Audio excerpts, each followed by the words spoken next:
Assalamualaikum warahmatullahi wabarakatuh. Kembali lagi bersama kami masih membahas seputar lobster air tawar. Kali ini kami akan membahas tentang perawatan buaya.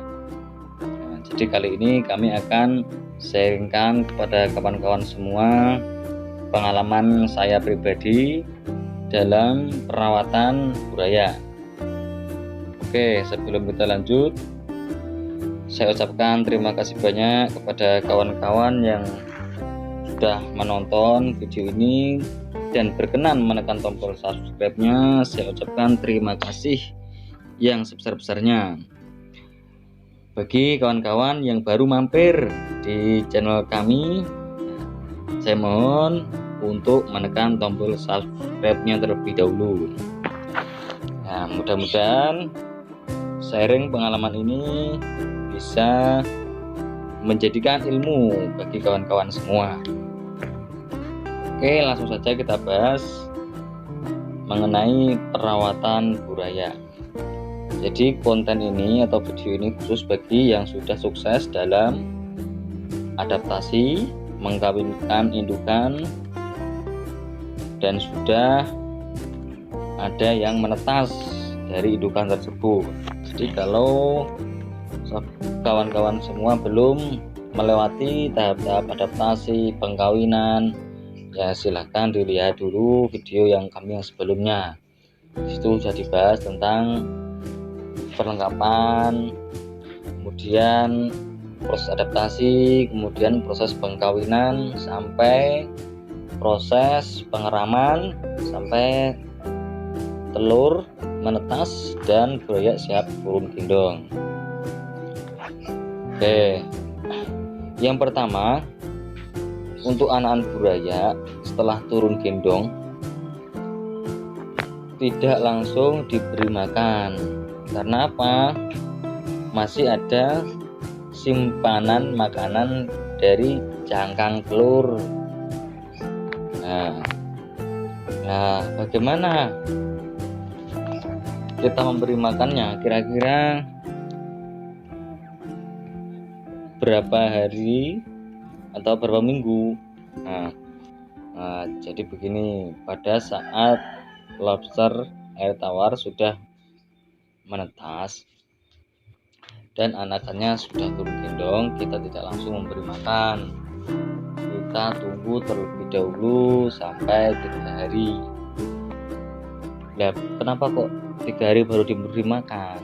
Pada saat turun gendong itu nanti kalau mati bagaimana? Tidak mati. Lobster air tawar ketika baru turun gendong tidak akan mati, kecuali matinya dimakan oleh indukannya atau enggak oksigen yang terlarut dalam air itu kurang.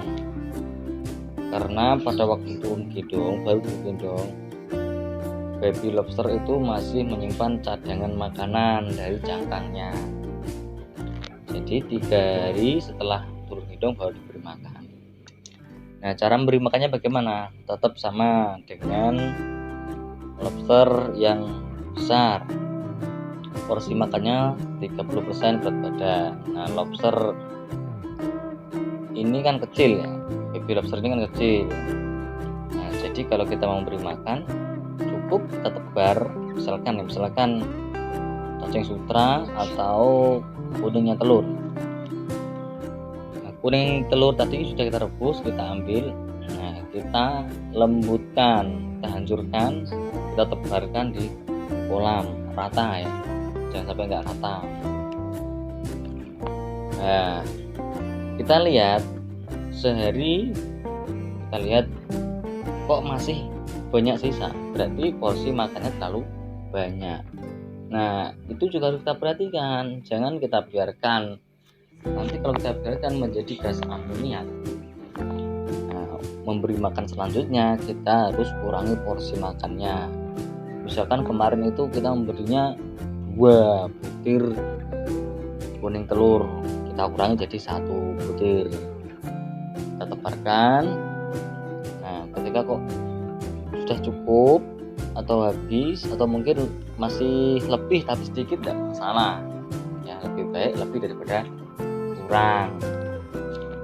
Kebanyakan juga tidak baik karena akan membuat lobster itu malas untuk makan, akhirnya ya nggak gemuk-gemuk, nggak besar-besar. Nah, pada saat lobster air tawar baru turun gendong sudah memiliki sifat yang namanya kanibalisme. Jadi kanibalisme ini secara naluri ya, sejak lahir sudah ada tanpa ada yang mempelajari. Lobster air tawar ini sudah terbiasa dengan kanibalisme. Nah, ini sangat penting. Bagaimana cara mengantisipasi supaya buaya ini tidak banyak yang mati? Nah, seperti yang sudah saya sampaikan di video-video sebelumnya, usahakan untuk buaya ini ditaruh di kolam yang luas, misalkan 1 meter persegi atau 2 meter persegi, tidak apa-apa.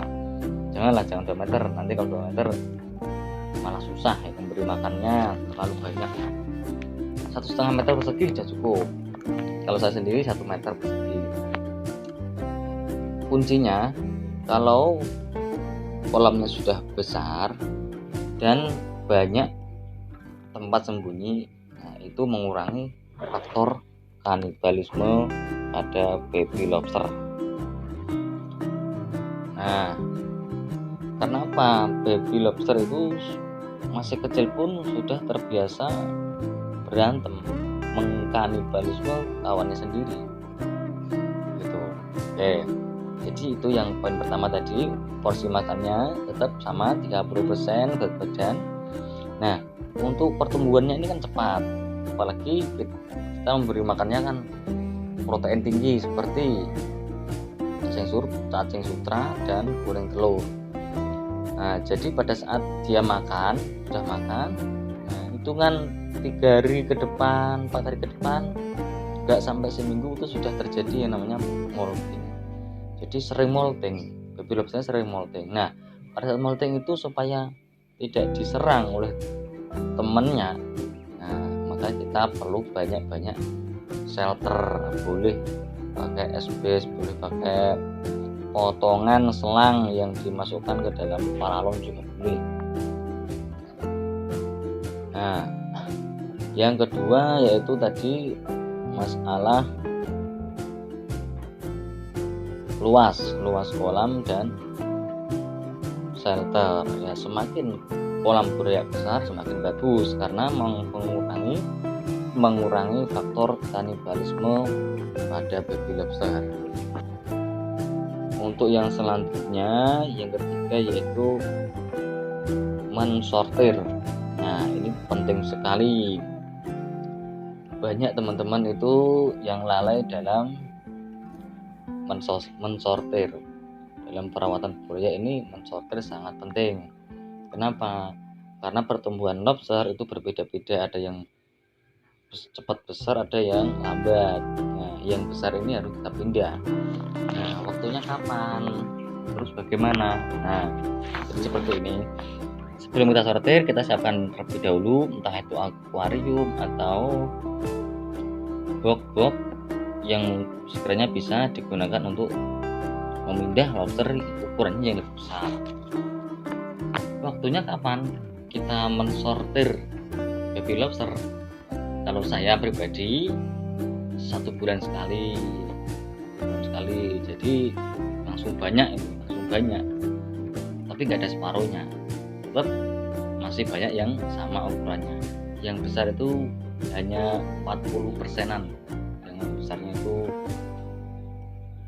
berbeda.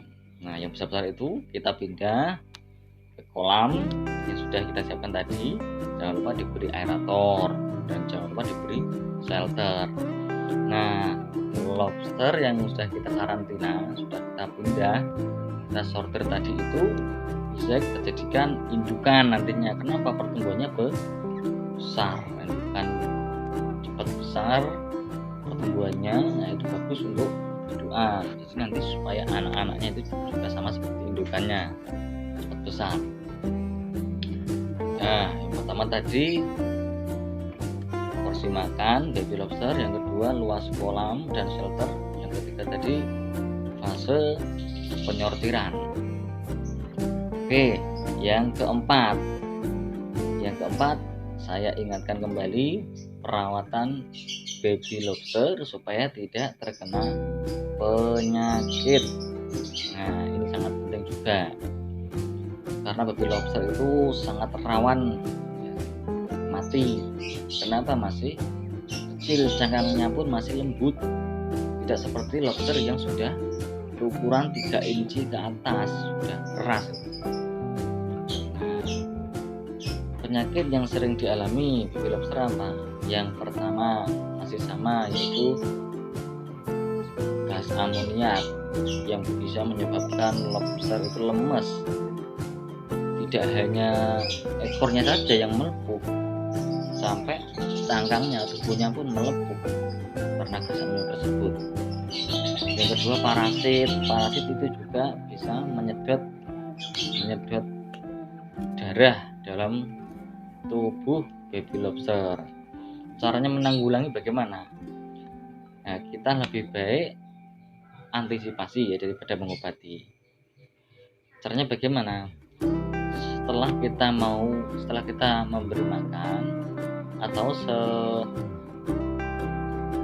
sebelum kita memberi makan lagi, sisa-sisa makan dan kotoran itu kita sedot atau kita bersihkan.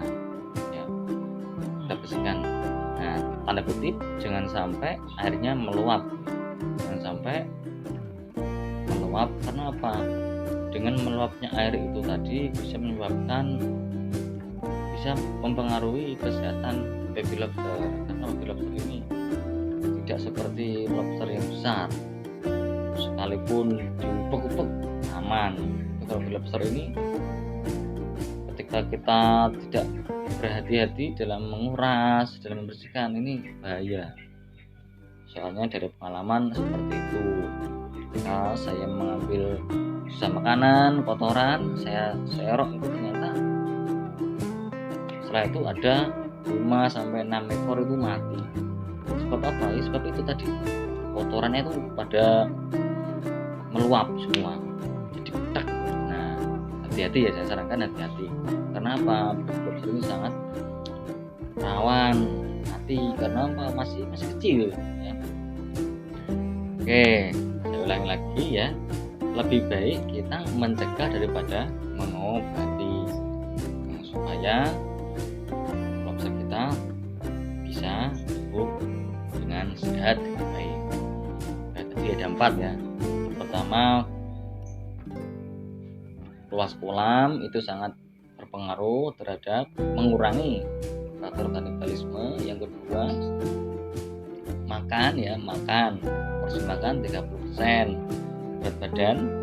Nah, tapi harus diingat-ingat, 1 bulan berikutnya makannya sudah berbeda. Karena apa? Sudah tambah pertumbuhannya, jadi kita tambah lagi porsi makannya. Untuk makannya saya sendiri ya, di awal 1 bulan pertama saya fokus memberi makan itu pakai cacing sutra, kemudian kuning telur. Nah, saya selingi dengan fengli udang. Setelah 1 bulan saya terapkan makan seperti pakan lobster dewasa. Saya beri kacang hijau juga yang sudah saya rendam dengan air panas. Saya beri wortel yang sudah diiris kecil. Saya beri ini ada pengalaman bagus. Nah, ketika saya mau memberi makan, saya lihat ternyata ada tubuh cicak yang hampir habis. Nah, jadi usia 1 bulan ke atas itu sudah bisa makan daging. Kan memang lobster air tawar itu kan omnivora ya, segala dimakan. Nah, jadi melihat kejadian baby lobster makan daging cicak itu, kemungkinan sudah bisa diberi diberi daging ikan, daging keong emas, daging siput itu juga sudah bisa. Nah, ini berdasarkan pengalaman. Nah, untuk yang selanjutnya yaitu tadi tentang perawatan supaya terhindar dari penyakit. Jangan sampai kita malah mengobati, kalau bisa kita mencegah. Jadi kita terapkan saja ya. Yang penting kandungan oksigen terlarut tercukupi, kemudian sisa makanan setelah kita memberi makan jangan lupa kita ambil dulu sisa makan tadi. Karena apa? Sisa makan tadi bisa menjadi racun gas amoniak yang bisa menyebabkan kematian pada baby lobster. Nah, mungkin hanya itu untuk kali ini. Selanjutnya kami akan membahas tentang pembesaran ya. Jadi bagi kawan-kawan yang belum menekan tombol subscribe, silakan di tombol subscribe-nya ya, supaya ada pembaruan, ada video terbaru dari kami ya, kawan-kawan semua tidak ketinggalan. Sudah cukup, itu saja dulu kami akhiri. Wallahu muwaffiq.